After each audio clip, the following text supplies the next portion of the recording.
Music by Amit Singh।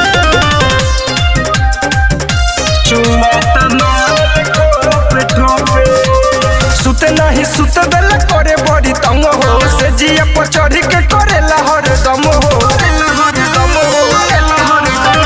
सुते नहीं सुत बेला करे बड़ी तंग हो से जिया पर चढ़ी के करेला हर दम हो।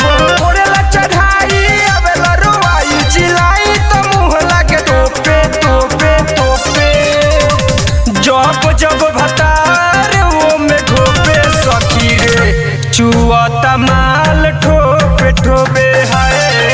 जब जब भतार वो में घोपे सखी रे चुआता माल ठोपे ठोपे। चुआता माल ठोपे ठोपे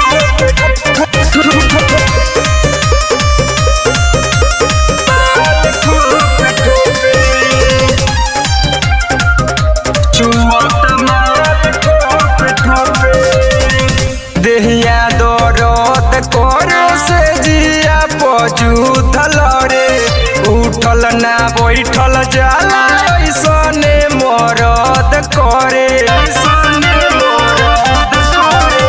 देहिया दरद करो से जिया पजूधल रे उठल ना बैठल जाला ऐसने मरद करे। कुछ सही कुछ नहीं कही बिल्ली में कीली ठोके ठोके ठोके। जब जब भतार वो में घोपे सखी रे चुआता माल ठोपे ठोपे हाय। जब जब भतार वो में घोपे सखी रे चुआता माल ठोपे ठोपे।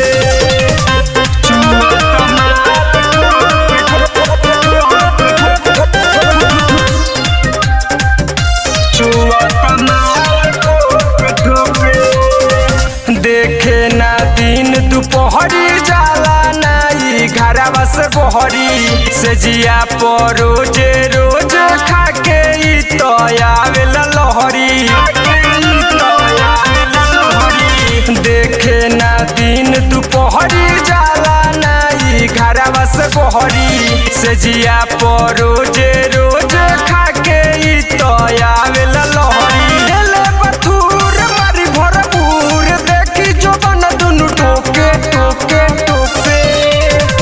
जब जब भतार वो में घोपे सखी रे चुआता माल ठोपे ठोपे हाय।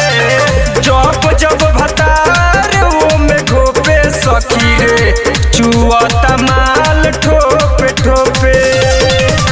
चुआता माल ठोपे ठोपे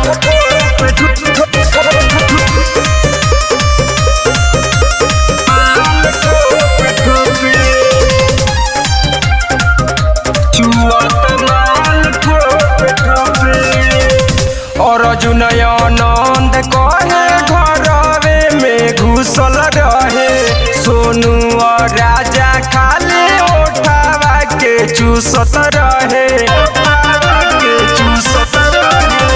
लखन अर्जुन कहे घरवे में घुसल रहे सोनू और राजा खाली उठावा के चूसत रहे। घरे कोलैया मोरेला देहिया देले पूरा झक झोरे झोरे झोरे। जब जब भतार वो में घोपे सखी रे चुआता माल ठोपे ठोपे हाय। जब जब भतार वो में घोपे सखी रे चुआता माल ठोपे ठोपे। Mega recording studio इसवा।